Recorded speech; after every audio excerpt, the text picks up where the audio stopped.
فاعوذ باللہ من الشیطان الرجیم بسم اللہ الرحمن الرحیم. پڑھیے الصلاۃ والسلام علیک یا رسول اللہ وعلی آلک واصحابک یا حبیب اللہ. الصلاۃ والسلام علیک یا نبی اللہ وعلی آلک واصحابک یا نور اللہ. نویت سنت الاعتکاف. پیارے پیارے اسلامی بھائیوں اور مدنی چینل کے ناظرین، سوشل میڈیا کے ناظرین، آج جمعرات ہے.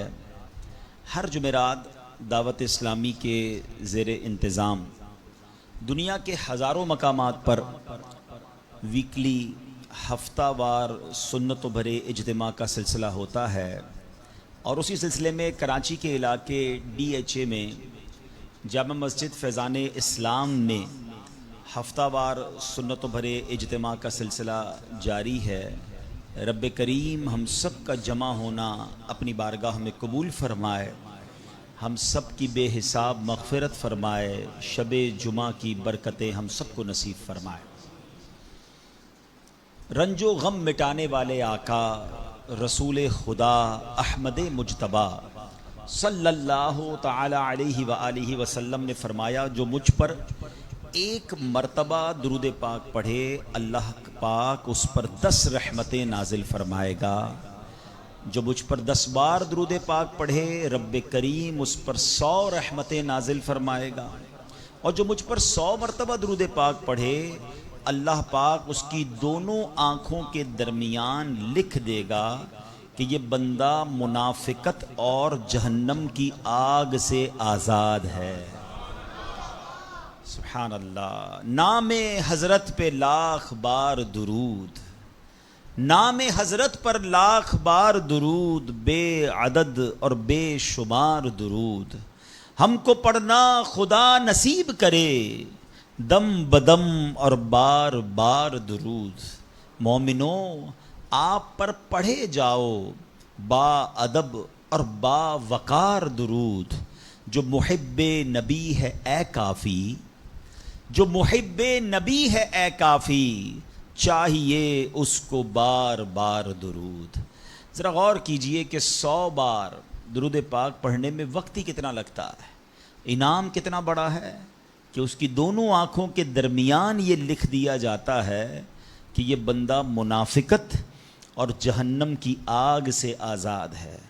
الصلاۃ والسلام علیک یا رسول اللہ، یہ بھی درود پاک ہے. صلی اللہ تعالی علی محمد صلی اللہ علیہ وسلم، یہ بھی درود پاک ہے. آپ اگر شارٹ سے مختصر سے درود پاک پڑھنا شروع کریں تو غالباً 15 سے 20 منٹ میکسیمم آپ کے 100 درود پاک پورے ہو جائیں گے. اور انعام اتنا بڑا. میں چوٹ کرنے کے لیے کہتا ہوں، اگر ہمیں یہ کہا جائے کہ جناب 100 بار جو درود پاک پڑھے گا اس کو 10,000 روپے ملیں گے، بندہ کہے یار 15 منٹ میں 10,000 روپے، 1000 بار درود پاک پڑھے گا تو 1,00,000 روپے ملیں گے. سبحان اللہ.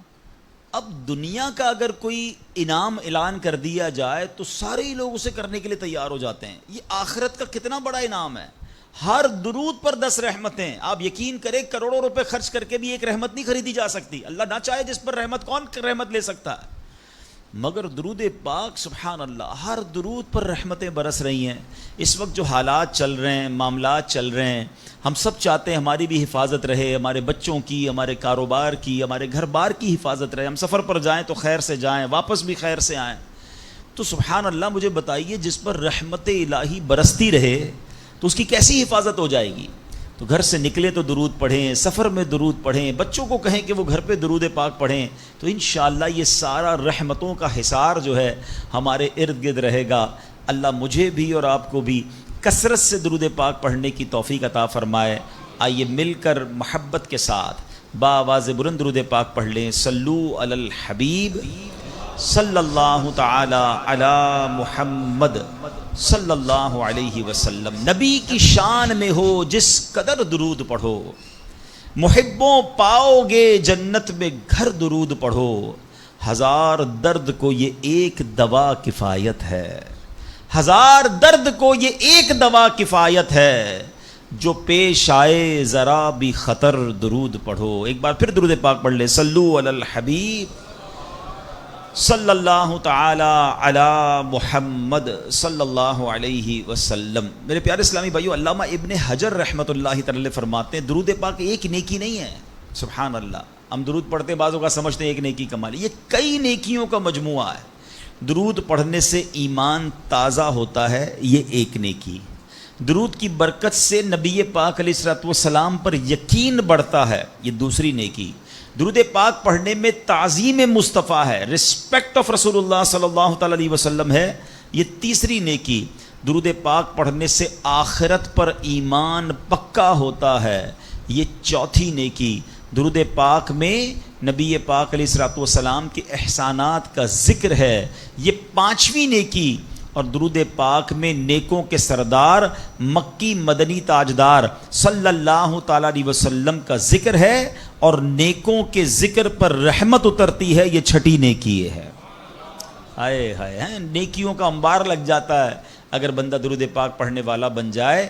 اللہ مجھے اور آپ کو کثرت سے درود پاک پڑھنے کی توفیق عطا فرمائے۔ ایک بار پھر درود پاک، صلو علی الحبیب صلی اللہ تعالی علی محمد صلی اللہ علیہ وسلم۔ ایک واقعہ بڑا مشہور واقعہ ہے اور قرآنی واقعہ ہے، کئی بار ہم نے سنا ہوگا، چونکہ اب دن آنے والے ہیں، ہم ذوالقعدہ میں داخل ہو چکے ہیں اور ہم نے آگے بڑھنا ہے انشاءاللہ، تو ذوالحجہ آ جائے گا، اور جیسے ہی ذوالحجہ آتا ہے تو ایک عظیم خاندان کی یاد بہت زور سے، بڑی زور و شور سے دنیا بھر میں اس کا ذکر شروع ہو جاتا ہے، اور وہ عظیم خاندان ہے حضرت ابراہیم علیہ نبینا علیہ الصلوۃ والسلام کا خاندان۔ حضرت ابراہیم کی یاد ہے، حضرت اسماعیل کی یاد ہے، بی بی ہاجرہ کی یاد ہے۔ مسلمان حج کو جا رہے ہیں، اس پہ بھی حضرت ابراہیم اور ان کے خاندان کی یادیں ہیں، اور جب قربانی کرتے ہیں تب بھی حضرت ابراہیم اور حضرت اسماعیل کی یادیں ہیں۔ کیا خاندان ہے! مگر ان واقعات سے جو آج بیان میں سے کچھ باتیں میں عرض کروں گا، اور اس کا مقصد کیا ہے انشاءاللہ وہ آگے بتاتا ہوں۔ ایک بادشاہ تھا نمرود۔ یاد رہے کہ دنیا میں 4 ہی ایسے بادشاہ گزرے ہیں جن کو پوری دنیا پر حکومت کرنے کا موقع ملا ہے، ٹھیک ہے؟ اس میں 2 ایمان والے تھے، 2 غیر مسلم تھے۔ جو ایمان والے تھے وہ حضرت سلیمان علیہ نبینا علیہ الصلوۃ والسلام، اور دوسرے حضرت ذوالقرنین رحمۃ اللہ تعالی علیہ۔ اور 2 جو غیر مسلم تھے، بے ایمان تھے، اس میں ایک تھا نمرود اور دوسرا فرعون۔ اچھا، اب نمرود جو تھا وہ بڑا ہی بدبخت تھا، ایک تو خدائی کا دعوے دار بھی ہو جاتا تھا، اور نمرود نے حضرت ابراہیم علیہ نبینا علیہ الصلوۃ والسلام کو بھی اپنی طرف بلانے کی کوشش کی کہ وہ بھی اس کی بات مانے۔ حضرت ابراہیم علیہ الصلوۃ والسلام اس کی بات نہیں مانتے تھے، وہ اللہ وحدہ لا شریک کی بات کرتے تھے، نمرود خدائی کا دعویٰ کرتا تھا۔ بڑے طویل واقعات ہیں کہ کس طرح نمرود کے دربار میں رہ کر حضرت ابراہیم نے حق کی دعوت دی۔ نمرود نے کہا کہ میں خدا ہوں، تو آپ نے فرمایا خدا تو وہ ہے جو زندہ کرتا ہے۔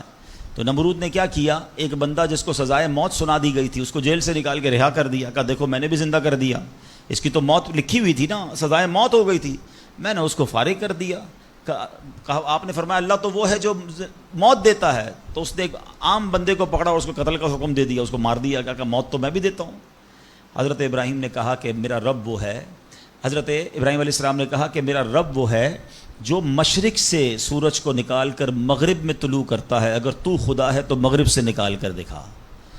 اب اس کے پاس کوئی جواب نہیں تھا، یہ کیسے کر سکتا ہے کوئی؟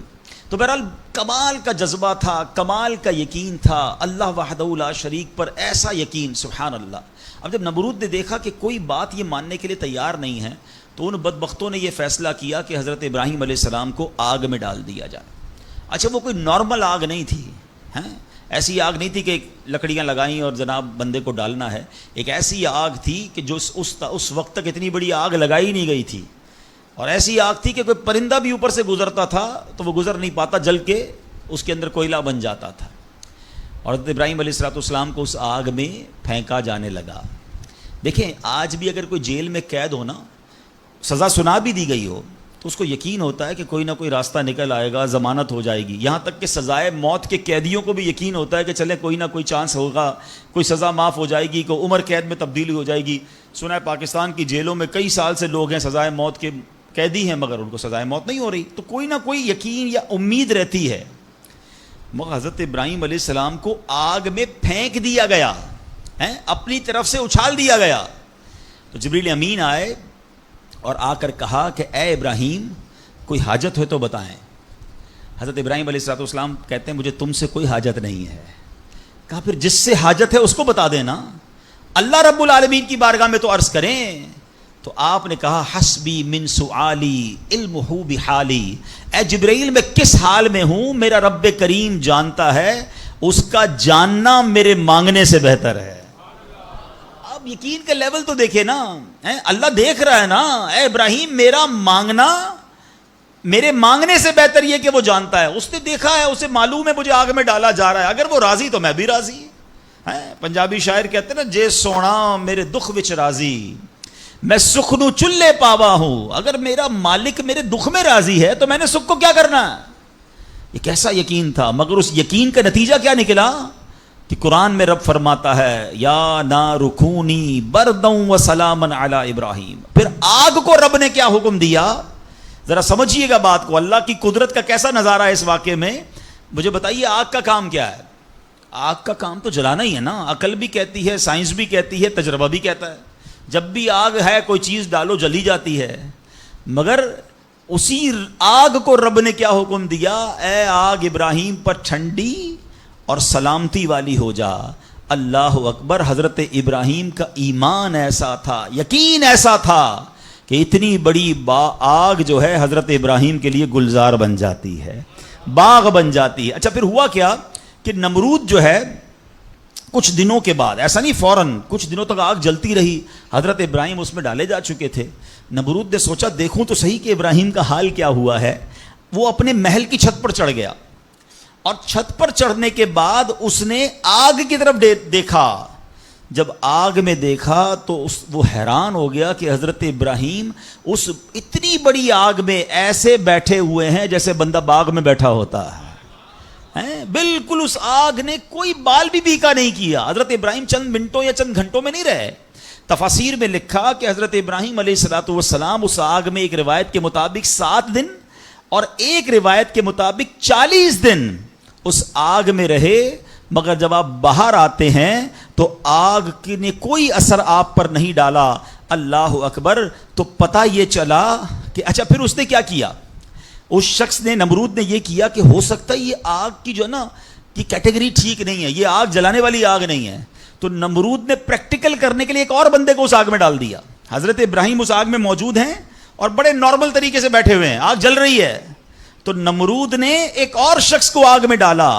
جیسے ہی وہ بندے کو آگ میں ڈالا, اس آگ نے اس بندے کو جلا کر راکھ کر دیا.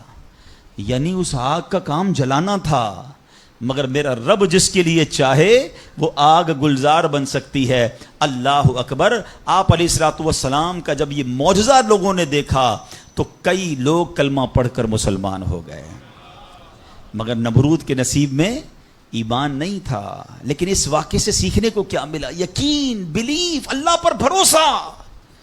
اور اگر رب پر بھروسہ ہونا تو ایسے کام آج بھی اپنی آنکھوں سے ہم دیکھ سکتے ہیں. ہاں, شاعر مشرق کہتے ہیں نا, اگر آج بھی ہو ابراہیم سا ایمان پیدا, دیر از اونلی ون کنڈیشن, ایمان وہ چاہیے, یقین وہ چاہیے. اگر آج بھی ہو کیسا ایمان, ابراہیم سا ایمان پیدا, آگ کر سکتی ہے انداز گلستان پیدا. آج بھی غموں کی آگ باغ بنے گی, آج بھی آپ کی مشکلوں کی آگ باغ بنے گی. مگر پرابلم یہ کہ یہ بھروسہ کہاں ہے, وہ یقین کہاں ہے اللہ پر. ڈگمگا گئے ہم لوگ, ہمارے یقین اور بھروسے ہل گئے. اللہ اکبر. آئیے ایک اور واقعہ سنتے. حضرت ابو مسلم خولانی رحمت اللہ تعالی علیہ, ان کو امت کا حکیم کہا جاتا تھا. بڑے کمال کی شخصیت اور بڑے عقل مند اور دانا تھے.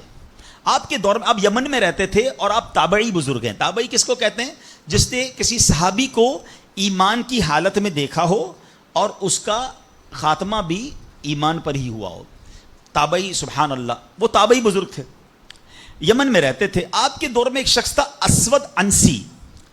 اس بندے نے معاذ اللہ نبوت کا جھوٹا دعویٰ کر دیا اور ایک دن زبردستی آپ کو اپنے پاس بلایا اور پوچھا کہ کیا تم گواہی دیتے ہو کہ محمد صلی اللہ تعالیٰ علیہ وسلم اللہ کے رسول ہیں؟ کہا ہاں بالکل، میرے آقا علیہ الصلوۃ والسلام اللہ کے نبی ہیں، سچے نبی ہیں، وہ میرے آقا ہیں، میں ان پر ایمان رکھتا ہوں. تو پھر وہ کہتا ہے اچھا یہ گواہی دیتے ہو کہ میں بھی اللہ کا رسول ہوں؟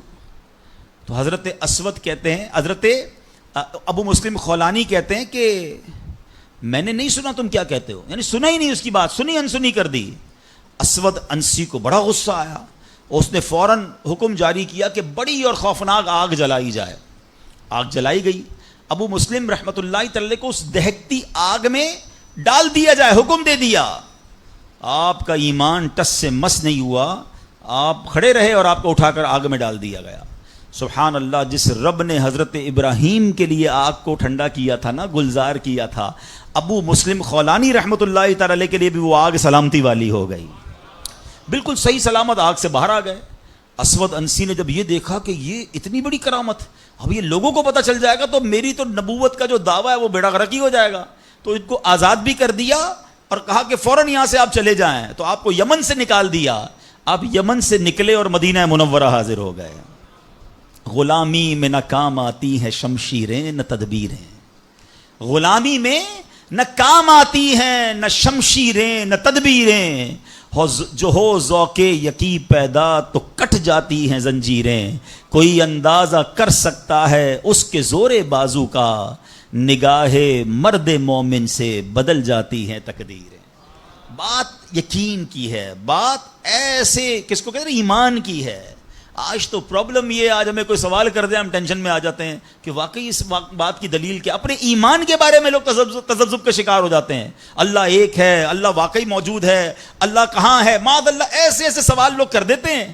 اور چونکہ مطالعہ ہوتا نہیں ہے، علماء کی صحبت ہے نہیں. آپ سمجھیے بات کو، اس وقت جو ماحول ہے اپنے بچوں کے ایمان کی حفاظت کی فکر کرنے کا دور ہے. ہمیں پتہ ہونا چاہیے ہمارا ایمان کیا ہے، اللہ کے بارے میں، رسول کے بارے میں، فرشتوں کے بارے میں، قیامت کے بارے میں، جنت دوزخ، ہم کیا ایمان رکھتے ہیں اور اس کی ڈیٹیل کیا ہے. مسلمانوں کو اسلام کے بارے میں پتہ ہی کچھ نہیں ہے. اور اچھا جنہوں نے ایمان پر حملہ کرنا ہے ان کو سب پتہ ہے، ان کو پتہ ہے ان کو کیسے بہکانا ہے، ان کو پتہ ہے ان کے دل میں شک کی پن کیسے چبونی ہے. تو خدارا یہ بات سمجھیے کہ اس وقت باقاعدہ ایسے لوگ، ایسے ادارے کام کر رہے ہیں کہ کسی طرح مسلمانوں کا ایمان چھین لیا جائے، ان کو اپنے رب سے ہی جناب یقین ختم کر دیا جائے، اسلام سے ہی ان کو ہلا دیا جائے، مگر فکر ہی کسی کو نہیں ہے. امام عشق و محبت اعلیٰ حضرت نے 100 سال پہلے یہ بات کہی تھی. بتاؤ وہ 100 سال پہلے کے معاملات تھے، اب اور کتنے خطرناک ہو گئے. آپ نے لکھا تھا سونا جنگل رات اندھیری، چھائی بدلی کالی ہے، سونے والو جاگتے رہیو چوروں کی رکھوالی ہے.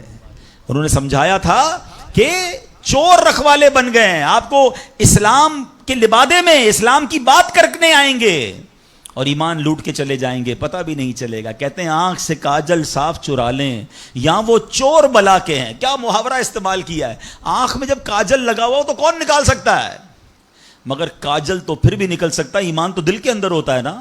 اتنے شاطر ہیں کہ تمہاری آنکھ سے کاجل بھی چرا لیں گے. آنکھ سے کاجل صاف چرا لیں، یہاں وہ چور بلا کے ہیں. تیری گٹھڑی تاکی ہے اور تو نے نیند نکالی ہے. یہ دور غفلت کی نیند سونے کا نہیں ہے. ہمارے بچوں کو کتنا پتا ہے اسلام کے بارے میں، خود ہمیں کتنا معلوم ہے.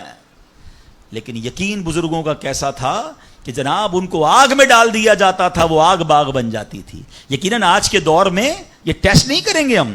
اب یہ بھی نہ ہو کہ جناب کوئی کہے چلو جناب اسلام یقین جو ہے میرا، اسلام حق پر ہے کہ نہیں، آگ میں جاتا ہوں، آگ نہیں جلائے گی مجھے. پہلا ایسے یقین بھی تو لائیں نا. یہ امتحان اور ٹیسٹ کرنا ہمارا کام نہیں، یہ اللہ والوں کا انداز ہوتا تھا. بڑی خوبصورت بات سمجھیے گا کہ ہمیں کس طرح اللہ پر بھروسہ رکھنا ہے. ایک شخص نے حضرت عیسیٰ سے کہا آپ اللہ پر کامل بھروسہ کرتے ہیں؟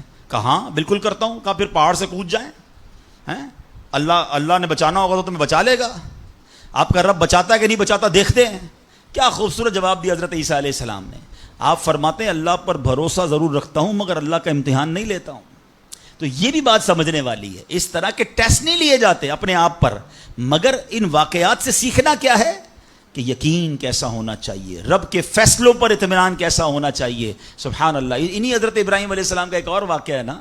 ایک قافلہ تھا، 3 افراد ہیں، بلکہ اس میں سبحان اللہ 4 افراد ہیں. حضرت ابراہیم، حضرت اسماعیل، بی بی ہاجرہ، اور چوتھے کون تھے؟ حضرت جبرائیل.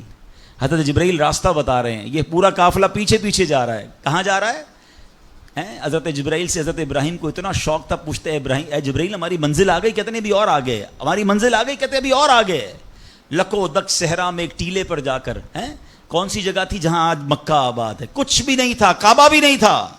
اسی ٹیلے والی جگہ پر بعد میں کعبہ بنایا گیا. بالکل صحرا ہے، نہ پانی ہے نہ کھانا ہے. حضرت جبرائیل نے بتایا اے ابراہیم تمہارا مقام آ گیا ہے. حضرت ابراہیم کی اطاعت دیکھیں کہ وہ بیٹا جو 99 سال کی عمر میں دعاؤں کے بعد ملا ہے. حضرت اسماعیل آپ کو 99 سال دعا کرتے کرتے گزر گئے، پھر ملا، پھر ملے تھے، مگر حکم کیا تھا کہ اپنے بیٹے کو، اپنی زوجہ کو وہاں چھوڑ آؤ. حضرت ابراہیم اپنی زوجہ کو، اپنے بیٹے کو جب چھوڑ کر جاتے، تھوڑے سے کھجورے ہیں، پانی ہے، تو بی بی ہاجرہ کیا کہتی ہیں؟ 3 بار کہا کہ ابراہیم کس کے سہارے چھوڑے جا رہے ہیں، کس کے سہارے چھوڑے جا رہے ہیں؟ حضرت ابراہیم نے جواب نہیں دیا. تو آخر میں کہتی ہیں اللہ امرک بہذا، اے اللہ کے نبی، کہ اللہ پاک نے آپ کو اس کا حکم دیا ہے؟ آپ نے کہا مجھے رب نے حکم دیا ہے. اب یقین دیکھیں اس خاتون کا، اس ماں کا یقین دیکھیں جس کا چھوٹا بچہ ساتھ ہے، دودھ پیتا بچہ ساتھ ہے، نہ کوئی انسان نہ پرندہ. مگر جب حضرت ابراہیم نے کہا نا کہ ہاں رب کا حکم ہے، تو کیا کہا؟ لا یضیعونا لا یضیعونا لا یضیعون اللہ، یعنی اے اللہ پاک کے نبی اگر یہ اللہ پاک کا حکم ہے تو پھر آپ خیر سے جائیں، اللہ ہمیں ضائع نہیں کرے گا. رب کا حکم ہے نا، پھر کھانا بھی اسی نے دینا ہے، پانی بھی اس نے دینا ہے، ہماری حفاظت بھی اسی نے کرنی ہے. ہائے ہائے یقین کیسا تھا کہ وہ رب رحمان قدرتوں والا ہے. اللہ وہ ہے جو مردے سے زندہ نکال سکتا ہے. اللہ وہ ہے جو دن سے رات کو بناتا ہے، رات سے دن کو بناتا ہے. اللہ پاک وہ ہے جو بنجر سرزمین کو سرسبز و شاداب بنا دیتا ہے. یہ وہی رب ہے جو صحرا سے چشمے نکال دیتا ہے. اللہ پر یقین تھا کہ اگر پانی نہیں تو کیا ہوا، پانی بھی اسی کی نعمت ہے، وہی عطا فرمانے والا ہے. ارے یہاں کھانا نہیں تو کیا ہوا، رزق دینے والا تو موجود ہے. سبحان اللہ. اور ایسا ہی ہوا. کہا اب خیر سے جائیے، اللہ ہمیں ضائع نہیں کرے گا. کیا خوبصورت شعر ہے نا. یقین مثل خلیل آتش نشینی، یقین مثل خلیل آتش نشینی، یقین اللہ مستی خود گزینی. سن اے تہذیب حاضر کے گرفتار، غلامی سے بدتر ہے بے یقینی.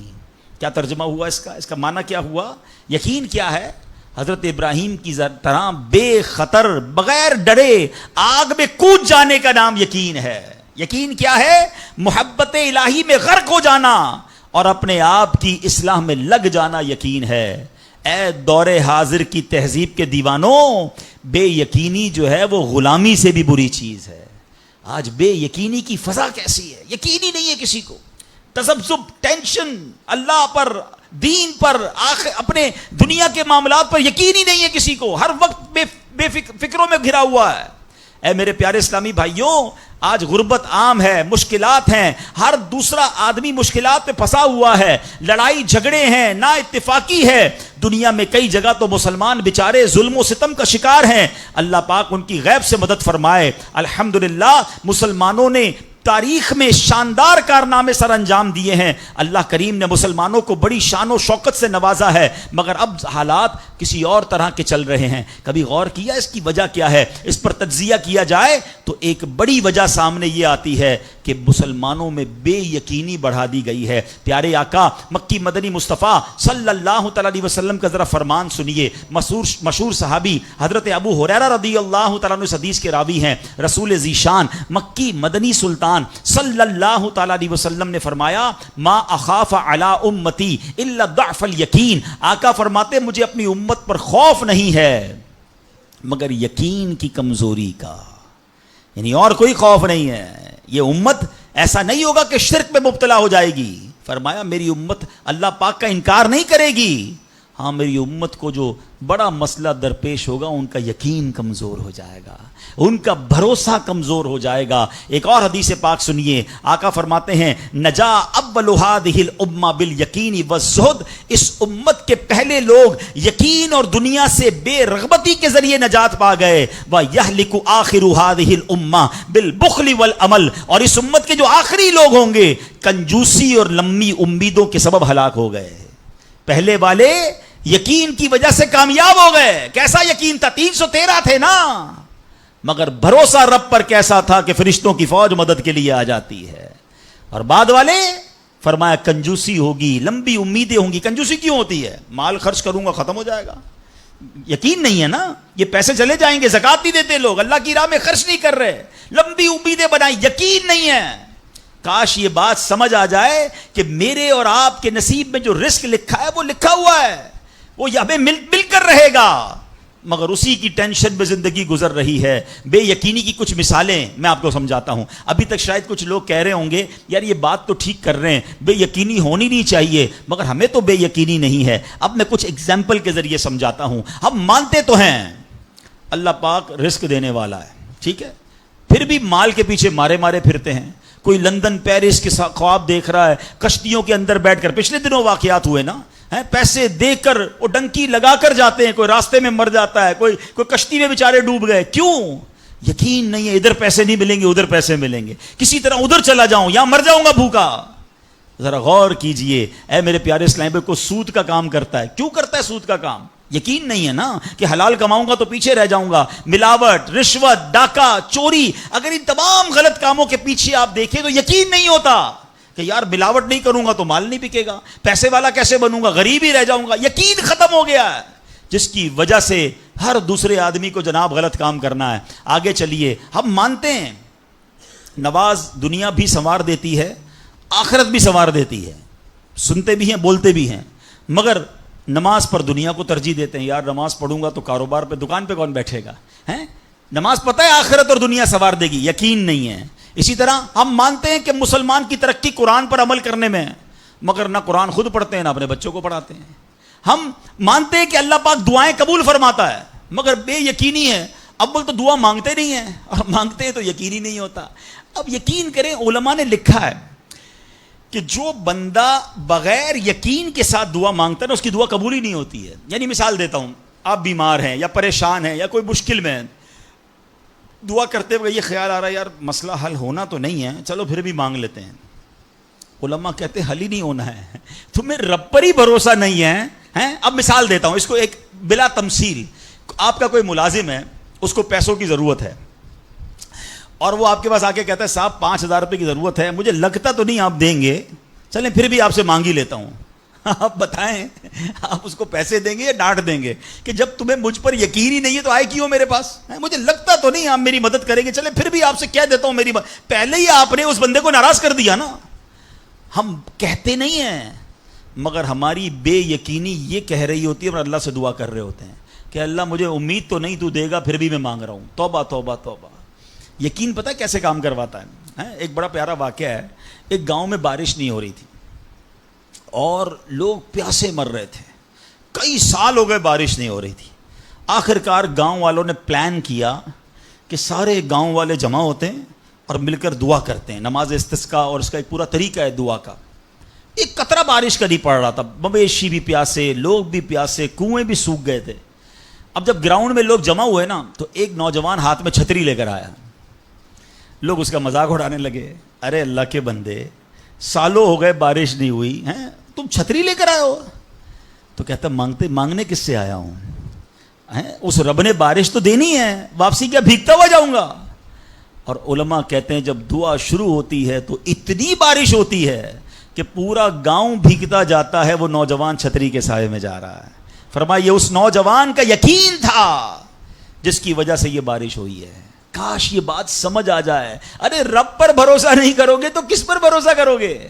اپنے دین پر، اللہ رسول کے فرمان پر ہی ہمیں بھروسہ نہیں ہے۔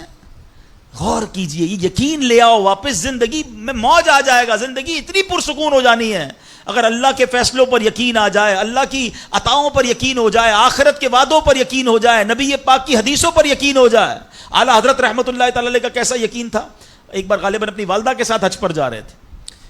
اس زمانے میں پانی کے شپ جاتے تھے. اتنا زبردست رف سی ہو گیا, طوفان آ گیا, لوگ ڈر گئے, کلمے پڑھنے لگے, یہاں تک کہ لوگوں نے کفن نکال لیے کہ چلو کفن پہن لے, ڈوبنے والا ہے جہاز. اعلیٰ حضرت امام اہل سنت مفتی ہیں, ٹھیک ہے نا, اتنے بڑے مفتی ہوتے ہوئے آپ نے بھی والدہ کو کہا میں اللہ کی قسم کھا کر کہتا ہوں جہاز نہیں ڈوبے گا. تھوڑی دیر ہوئی تو ایسا ہی ہوا, جہاز کو کام ڈاؤن ہو گیا, سب خیر سے پہنچ گئے. تو ماں نے کہا بیٹا اتنی بڑی قسم کیسے کھا لی تم نے؟ کہ میں نے نبی پاک علیہ الصلوۃ والسلام کا فرمان سنا ہے, جو کشتی میں بیٹھ کر یہ دعا پڑھ لے, بسم اللہ مجریہا و مرساہا ان ربی لغفور الرحیم, وہ کشتی نہیں ڈوبے گی. میں اللہ کی قسم کھا کے کہتا ہوں کہ میرے نبی نے فرمایا نا, وہ یقین تھا. ہم کتنی بار دعا پڑھتے ہیں, مگر دعا پڑھ کے بھی کہتے ہیں پتہ نہیں قبول ہوگی نہیں ہوگی, پڑھ لیتے ہیں. یہ والی چیز نکال دیں. وظیفے ہمارے کیوں نہیں لگتے؟ لوگ کہتے ہیں وظیفہ پڑھ رہا ہوں مسئلہ حل نہیں ہو رہا, تعویذ لیا پھر بھی مسئلہ. تعویذ پہنتے وقت بھی خیال ہی ہوتا ہے چلو یار پہن لیتے ہیں, پتہ نہیں ہونا ہے نہیں ہو تو کچھ نہیں ہونا. وظیفہ پڑھ رہے ہیں اور کہہ رہے پتہ نہیں ہوتا. پہلے یقین لائیں.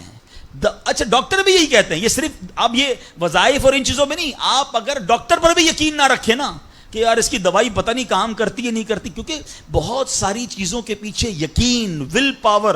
بڑا خوبصورت جملہ میں نے کتاب میں پڑھا تھا کہ جو لوگ کہتے ہیں یہ ہو جائے گا ان سے ہو جاتا ہے, جو لوگ کہتے ہیں یہ نہیں ہوگا ان سے نہیں ہوتا ہے. کاش یہ بات سمجھ آ جائے آپ کو. ہو جائے گا, اب کر لو گے. بڑے بڑے کام لوگ کر جاتے ہیں, میں کر لوں گا انشاءاللہ, پتہ نہیں ہوگا نہیں ہوگا, ٹرائی کر لیتا ہوں, پہلے ہی سمجھ لو نہیں ہوگا. اندر حوصلہ تو لائیں نا, یقین تو لائیں. اور سبحان اللہ اگر رب پر ہی بھروسہ نہیں ہوگا تو ہم کدھر جائیں گے؟ اب ذرا سنیے گا, امیر اہل سنت ایک بڑا پیارا واقعہ اپنے رسالے میں لکھا کہ ایک ڈاکوؤں کا گروہ جو تھا ڈکیتی کے لیے ایک جگہ پہنچا. تو وہاں کھجور کے 3 درخت تھے. ایک درخت خشک تھا, یعنی اس میں پھل نہیں لگے ہوئے تھے. دوسرا درخت پھلدار تھا. تو ڈاکوؤں کا سردار نے دیکھا کہ ایک چڑیا جو ہے وہ پھلدار درخت سے اڑتی ہے, خشک درخت پر جاتی ہے, واپس پھلدار درخت پہ آتی ہے, پھر خشک درخت پر جاتی ہے. تو اس نے کہا چکر لگائی جا رہی ہے, کوئی ماجرا ہے. تو اس نے غور سے دیکھا تو کیا دیکھا کہ وہ چڑیا جو ہے وہ پھلدار درخت سے جو ہے وہ کھجور لیتی ہے, اور جب خشک درخت پر جاتی ہے تو وہاں ایک اندھا سانپ منہ کھولے بیٹھا ہے. وہ چڑیا جا کر اس کے منہ میں کھجور ڈال کے آتی ہے, پھر دوبارہ جاتی ہے کھجور لا کر پھر اس سانپ کے منہ میں ڈالتی ہے. وہ جب ڈاکوؤں نے دیکھا تو وہ تو حیران ہو گیا, رونے لگ گیا کہ اے اللہ پاک, یہ وہ جانور ہے سانپ جس کو مارنے کا حکم تیرے پیارے حبیب علیہ الصلوۃ والسلام نے دیا ہے, کیونکہ یہ مسلمانوں کو تکلیف پہنچاتا ہے. مگر تو نے جب اس کی آنکھیں لی تو اس کے رزق کا انتظام کر دیا, اور ایک چڑیا کی ڈیوٹی لگا دی کہ وہ جا کر اس کو کھانا پہنچائے. تو میں تو اشرف المخلوقات ہوں, میں تیرے بندوں کو لوٹ رہا ہوں, اے اللہ تو میری توبہ قبول فرما, میں آئندہ ایسا نہیں کروں گا. یہ رونے لگا. اب یہ سوچ رہا ہے سبحان اللہ. تو اللہ اکبر, غیب سے آواز آئی کہ اے فلاں میری توبہ کا دروازہ کھلا ہوا ہے. ڈاکو کہتا ہے یا اللہ میں نے توبہ کی. پھر غیب سے آواز آئی ہم نے تیری توبہ قبول کر لی. اچھا جب اس نے توبہ کی تو اس کے سارے ساتھی سن رہے تھے کہ سردار آپ نے توبہ کی, ہم نے بھی توبہ کی. کہا سوچو تو صحیح, ہم ڈکیتی کر رہے ہیں, ہم چوری کر رہے ہیں, رب جب اس اندھے سانپ کو روزی دے گا تو ہمیں کیوں نہیں دے گا؟ ہم اللہ کی قدرت پر یقین کیوں نہ رکھیں؟ سب نے توبہ کر لی. اب جب توبہ کر لی تو انہوں نے کہا کہ اب ایسا کرتے ہیں کہ حج کو چلتے ہیں. سارا قافلہ بنا کر ڈاکوؤں کا قافلہ توبہ کر کے چلا حج کرنے کو. جب مکہ پاک کے قریب پہنچے نا تو وہاں ایک نابینا بڑھیا تھی. وہ ہر قافلے والے سے اس ڈاکوؤں کے سردار کا نام لے کے پوچھتی تھی. وہ بندہ آیا تو ڈاکوؤں کا جب قافلہ ہے تو کہا میں ہی تو وہ ہوں. تو کہا یہ میرے کپڑے تمہارے لیے ہیں. بولا آپ مجھے کپڑے کیوں دے رہی ہیں؟ کہا میرا ایک بیٹا تھا, اور وہ بیٹا جو ہے اس کے کچھ دن پہلے, بڑا نیک بیٹا تھا میرا, کچھ دن پہلے اس بیٹے کا انتقال ہوا ہے, یہ اسی کے کپڑے ہیں. 3 دن سے مسلسل نبی پاک علیہ الصلوۃ والسلام میرے خواب میں تشریف لا رہے ہیں اور فرما رہے ہیں کہ اس نام کا بندہ آئے گا, اس کو یہ کپڑے دے دینا. ہائے ہائے, ذرا سوچو تو صحیح, جب رب توبہ قبول کرتا ہے تو مرتبے کیسے بڑھا دیتا ہے. کاش یہ بات سمجھ آ جائے. اللہ سے بندہ جب دوستی کر لیتا ہے نا, اللہ پچھلے گناہ معاف فرما دیتا ہے, بلکہ اللہ راضی ہو جائے تو گناہوں کو نیکیوں میں بدل دیتا ہے.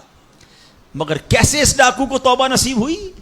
یقین. کاش حرام کمانے والا, سود کا کام کرنے والا, کاش ہیں رشوت لینے والا, ڈاکہ ڈالنے والا, چوری کرنے والا, یہ سوچے کہ میں کیوں کر رہا ہوں, ملاوٹ کرنے والا سوچے. اللہ پر بھروسہ تو رکھو یار, رب نے میرا نصیب لکھا ہوا, جو میرے نصیب میں مجھے مل کر رہے گا. کاش یہ بات سمجھ آ جائے. صدیق اکبر رضی اللہ تعالیٰ عنہ مسلمانوں کے پہلے خلیفہ, جب آپ نے یہ آیت پڑھی نا قرآن پاک میں, اللہ ارشاد فرماتا ہے وما من دابۃ فی الارض الا علی اللہ رزقها. اللہ فرماتا ہے اور زمین پر چلنے والا کوئی جاندار ایسا نہیں جس کا رزق اللہ کے ذمہ کرم پر نہ ہو. آپ فرماتے ہیں کہ جب سے میں نے یہ آیت پڑھ لی, خدا کی قسم میں نے روزی کی فکر کرنا چھوڑ دی ہے. کہ جب اللہ نے ہر کسی کا رزق اپنے ذمے پہ لے لیا تو مجھے کس بات کی ٹینشن ہے. کاش ہمیں یہ بات سمجھ آ جائے کہ ہمیں اب ذرا غور کریں. ابھی یہ اجتماع ختم ہوگا, اگر میں آپ سب کو کہوں کہ بتائیں آپ کے لیے کیا دعا کروانی ہے, تو تقریباً 70-80% لوگوں نے پتہ ہے کیا کہنا ہے, حضور روزی میں برکت کی دعا کر دیں, کاروبار میں برکت کی دعا کر دیں, نوکری نہیں لگ رہی اس کی دعا کر دیں.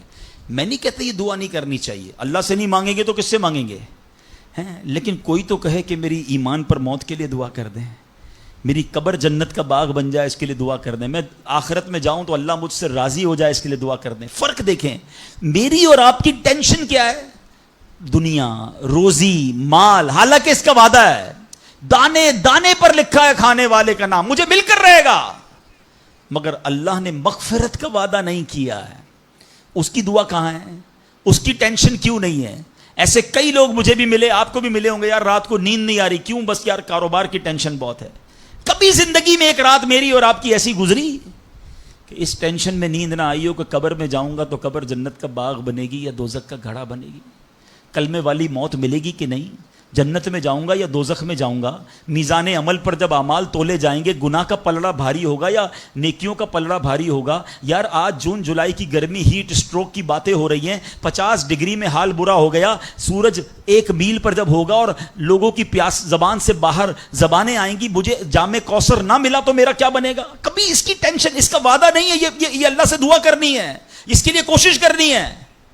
ساری زندگی ایک ہی ٹینشن, چھوٹا گھر ہے تو بڑا کرنا ہے, کاروبار کو وسیع کرنا ہے, اور آمدنی. اور میں نہیں کہتا دعا نہ کریں, کوشش نہ کریں, خدا نہ خواستہ اس کا کوئی یہ مطلب ڈالے کہ چلو بھائی اب تو اللہ نے اپنے ذمہ کرم پر لے لیا تو اب کوئی کام کاج نہیں کرنا. نہیں, دنیا عالم اسباب ہے, اسباب کا کشکول لے کر بارگاہ الہی میں جانا ہے اور توکل والے انداز میں دعا کرنی ہے, تو اپنی رحمت کے سمندر سے ہمارے اسباب کے کشکول میں وہ ہماری روزی عطا فرمائے گا.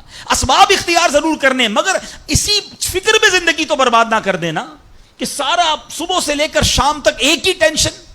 بھروسہ رکھے رب پر, یقین رکھے رب پر. آج حال یہ ہے, بچہ پیدا ہو جائے تو ٹینشن, او ہو اب میرا بچہ ہو گیا, اس کی آگے پرورش میں کیسے کروں گا, اس کی تعلیم کا کیا ہوگا, اور خاص طور پہ بچی پیدا ہو جائے تو ایسے بدبخت لوگ ہیں کہ اب جناب بیوی کو برا بھلا کہہ رہے ہیں, خاندان میں جھگڑے ہو رہے ہیں بچی کے پیدائش پر کہ اب اس کی شادی کیسے ہوگی, یہ تو بوجھ آ گئی ہے. معاذ اللہ. سمجھ نہیں آتی کہ جس رب نے بچی دی ہے انشاءاللہ رزق بھی وہی دے گا, اسباب بھی وہی دے گا. ارے جب اس نے مجھے پالا ہے وہ اس کو بھی پالے گا. کیا خوبصورت بات علماء نے لکھی, جو رب ہاتھی کو من اور چونٹی کو کن دے سکتا ہے وہ مجھے بھی میرا رزق عطا فرمائے گا. آپ ذرا سوچے تو صحیح, کس کس کو رزق دیتا ہے.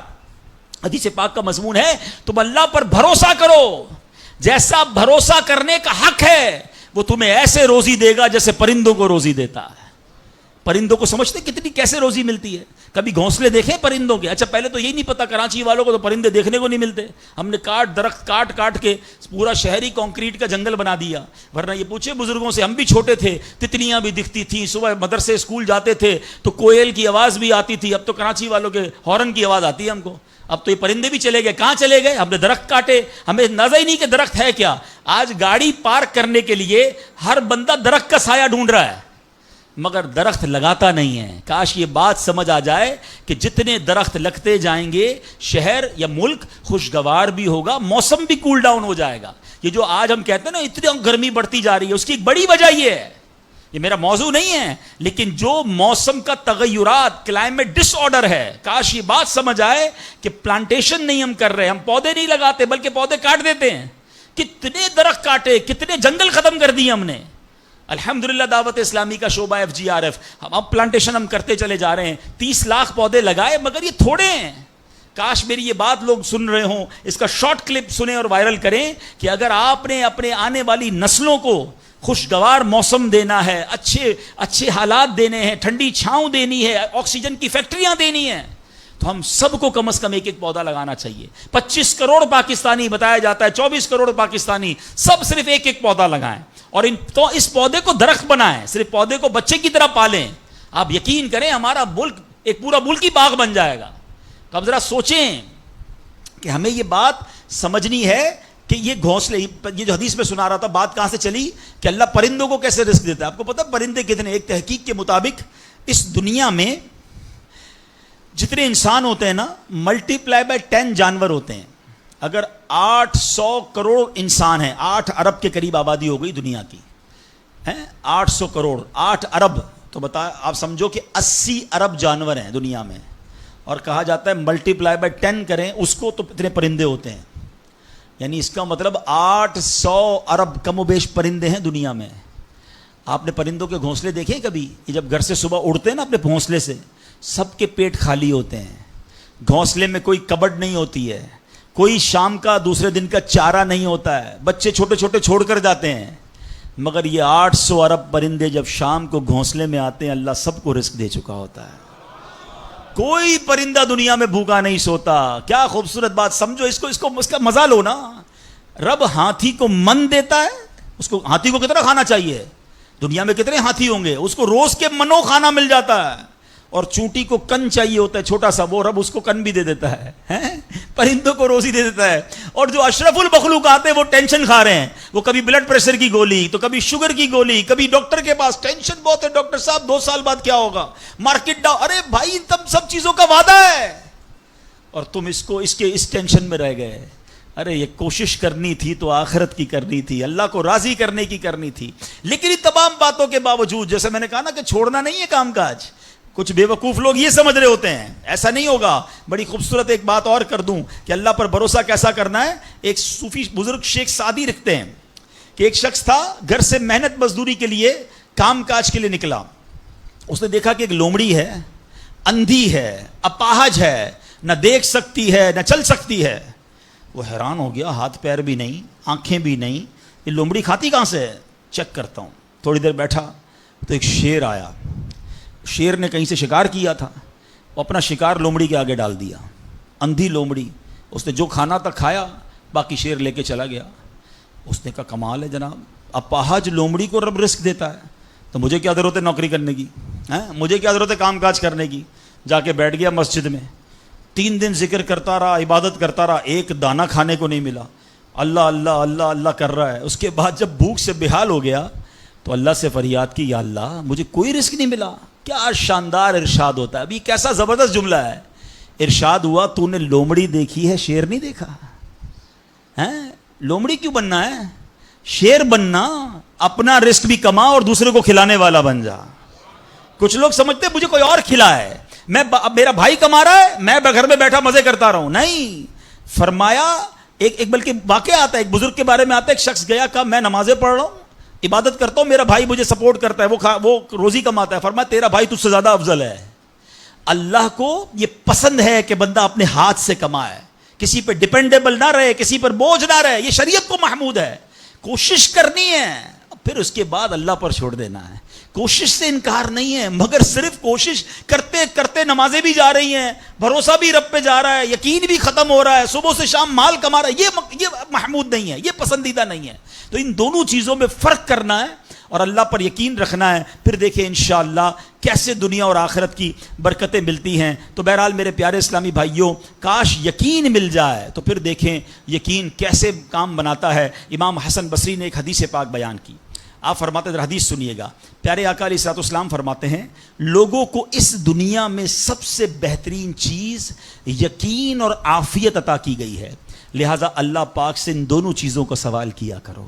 اللہ سے یقین مانگیں اور اللہ سے عافیت مانگے. امام حسن بصری جب حدیث پاک بیان کی نا تو فرمایا, رسول اکرم علیہ الصلوۃ والسلام نے سچ فرمایا, یقین ہی کی برکت سے جنت ملتی ہے, یقین ہی کی برکت سے آدمی جہنم سے دور بھاگتا ہے, یقین ہی کی برکت سے فرائض پورے پورے ادا کرتا ہے. یقین ہی کی برکت سے آدمی ایمان پر ثابت قدم رہتا ہے اور عافیت میں بڑی بھلائی رکھ دی گئی ہے. اے کاش ہمیں یقین ملے, ہمیں عافیت ملے. حدیث پاک میں آتا ہے, حدیث قدسی ہے, اللہ پر کیسا بھروسہ رکھنا ہے؟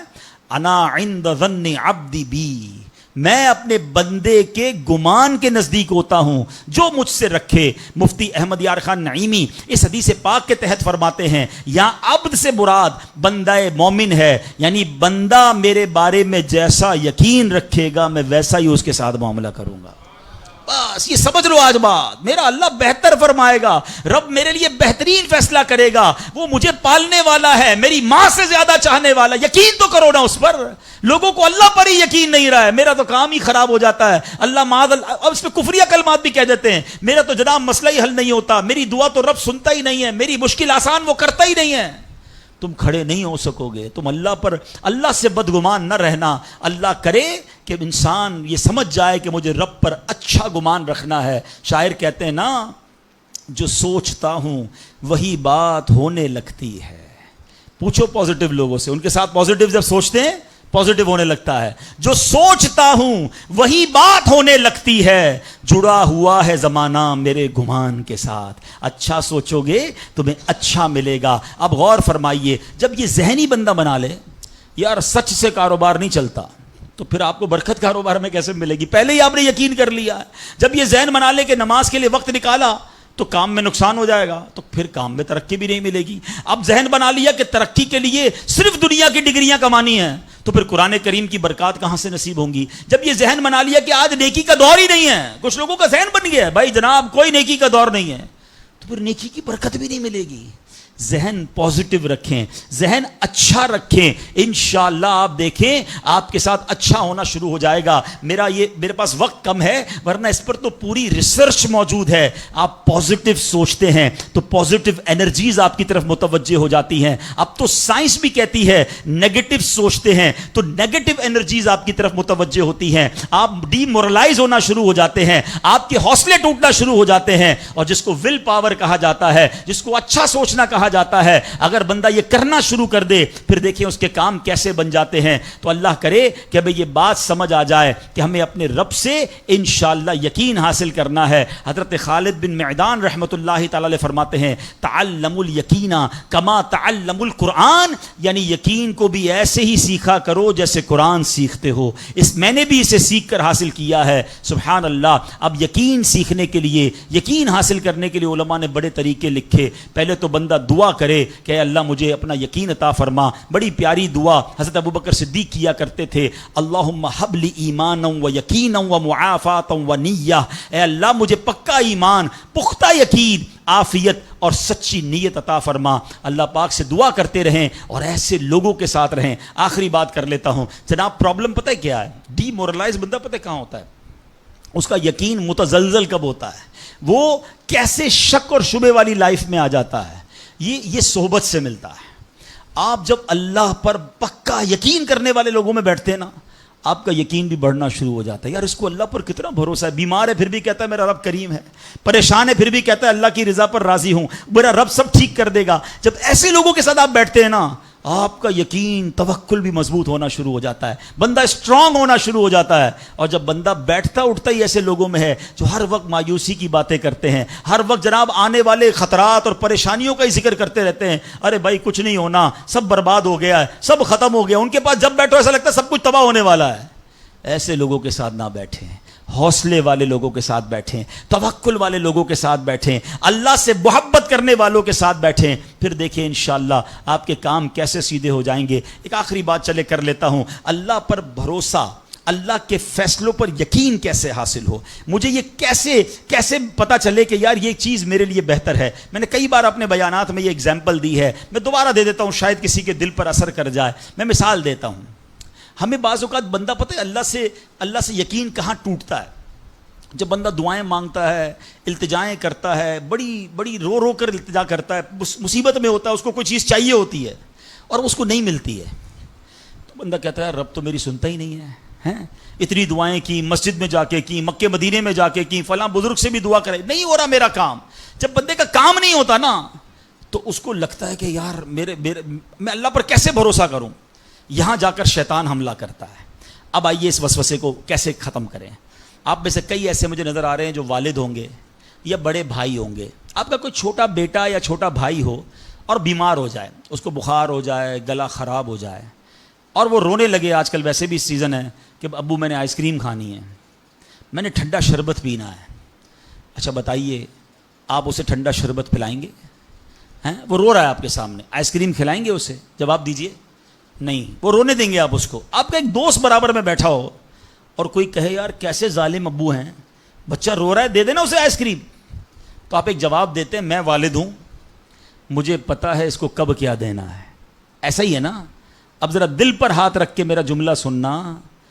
تم والد ہو, تمہیں پتا ہے بیٹے کو کب کیا دینا ہے. میرے مالک کو نہیں پتا مجھے کب کیا دینا ہے. میں رو رہا ہوں, میں گر گڑا رہا ہوں, میں تڑپ رہا ہوں, وہ نہیں دے رہا. ارے یہی بہتر تھا. ہو سکتا ہے کہ میں جو مانگ رہا ہوں مجھے مل جاتا تو وہ میرے لیے اور برا ہوتا. علماء کہتے ہیں کسی کا امیر ہونا اس کے لیے اچھا ہے, کیونکہ وہ غریب ہوگا تو وہ ایمان سے متزلزل ہو جائے گا. کسی کا غریب ہونا اس کے لیے اچھا ہے, کیونکہ اگر اسے مال دے دیا جائے گا تو اس کا ایمان چلا جائے گا, وہ غلط کاموں میں پڑ جائے گا. کسی کو اولاد دینا اس کے لیے اچھا ہے, اور کسی کو بے اولاد رکھنا اس کے لیے اچھا ہے. ہو سکتا ہے بیٹا ایسا ہونے والا ہو جو بڑا ہو کے باپ کو ہی مار کے گھر سے نکال دے. کیا ہم نے نہیں دیکھے ایسے واقعات؟ ایسی اولاد نہیں دیکھی جو ماں باپ کو قتل کر دیتی ہے؟ لوگ کہتے ہیں اس سے بہتر تو بچہ ہی نہ ہوتا. ارے رب بہتر جانتا ہے مجھے کیوں بیٹا نہیں مل رہا, مجھے کیوں بیٹی نہیں مل رہی, مجھے کیوں اولاد نہیں ہو رہی, مجھے کیوں مال نہیں مل رہا, میں اب تک گھر کیوں نہیں لے سکا. ہو سکتا ہے میرے رب نے اس کے بدلے میرے لیے بہت ساری نعمتیں رکھی ہوں. کاش یہ بات سمجھ آ جائے. مجھے ایک بات بتاؤ نا, میری ماں, آپ کی ماں, دنیا میں سب سے زیادہ ہم سے پیار کون کرتا ہے؟ ہماری ماں کرتی ہے. کبھی ماں ہمارے لیے غلط فیصلہ کر سکتی ہے؟ نہیں کر سکتی. ارے جو ماں میرا اچھا سوچتی ہے, اس ماں کے دل میں جس نے ممتا ڈالی ہے, جو کروڑوں ماؤں سے زیادہ مجھے چاہنے والا ہے, وہ میرے بارے میں کیوں نہ اچھا فیصلہ فرمائے گا. کاش یہ یقین آ جائے کہ جو رب نے کیا ہے وہی بہتر کیا ہے. سبحان اللہ. زندگی کا ایک اصول بنا لو, میرا کام, جب آپ کا کام ہو جائے نا تب بھی کہو اللہ کا شکر ہے, اور جب کام نہ ہو کہو جب بھی اللہ کا شکر ہے. میرے لیے یہی بہتر ہوگا. آپ مزے میں آ جاؤ گے. اللہ سے دوستی کر لو. اے میرے رب, جو تو نے فیصلہ کیا میں اس پر راضی ہوں. آپ کسی ٹینشن میں نہیں رہو گے. ہمارا پرابلم پتہ ہے کیا ہے؟ ڈیفنس کے لوگ جانتے ہیں, کبھی گزرتے ہوں گے نا ڈیفنس کی گلیوں سے, یار یہ پلاٹ بہت اچھا مل رہا تھا, 4 سال پہلے یہ ریٹ تھا, میں لے لیتا, آج تو کتنی پرائس ہو گئی. یار وہ گاڑی 1 مہینہ پہلے لینے والا تھا, نہیں لی, گورنمنٹ نے پرائس بڑھا دی. یار یہ فیکٹری میں پہلے خرید لیتا. اسی ٹینشن میں رہتے ہیں, یہ کر لیتا, وہ کر لیتا. ارے نہیں کیا, نہیں ہوا, وہی میرے لیے بہتر تھا. جو رب نے دیا وہی میرے لیے بہتر ہے. خدا کی قسم, جس دن اللہ پر بھروسہ سیکھ لیا, رب سے دوستی کر لی, رب کے فیصلوں پر اطمینان تمہیں حاصل ہو گیا, زندگی کے بہت سارے غم ختم ہو جائیں گے. جو بھی ہوگا وہ رب کی طرف سے ہے. ارے جب حضرت ابراہیم آگ میں ڈالے جا رہے ہیں, جبریل امین آ کے پوچھتے, بتاؤ اے ابراہیم تمہاری کوئی مدد کر سکتا ہوں, کوئی حاجت ہے؟ فرماتے مجھے کوئی حاجت نہیں. کہا اللہ سے تو کہہ دو کہ رب دیکھ رہا ہے,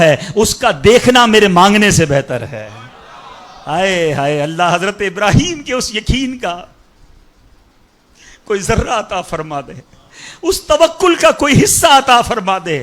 باتیں تو ہم بڑی بڑی کرتے ہیں, مگر جب سر پہ پڑتی ہے, جب کوئی مشکل آتی ہے, پھر ہمارا یقین ہل جاتا ہے. اللہ مجھے بھی اور آپ کو بھی اپنی سچی محبت عطا فرمائے, سچا یقین عطا فرمائے, سچا بھروسہ عطا فرمائے. اور یقین کریں جس دن رب پر بھروسہ مل گیا, آپ کی مشکل, آپ کی غم کی آگ باغ بننا شروع ہو جائے گی, آپ کی مشکلیں آسان ہونا شروع ہو جائیں گی. اللہ کریم آج اس مبارک رات کے صدقے ہم سب کو اپنا بھروسہ نصیب فرمائے. الحمدللہ ایسی پیاری باتیں دعوت اسلامی کے اس پیارے ماحول میں سکھائی جاتی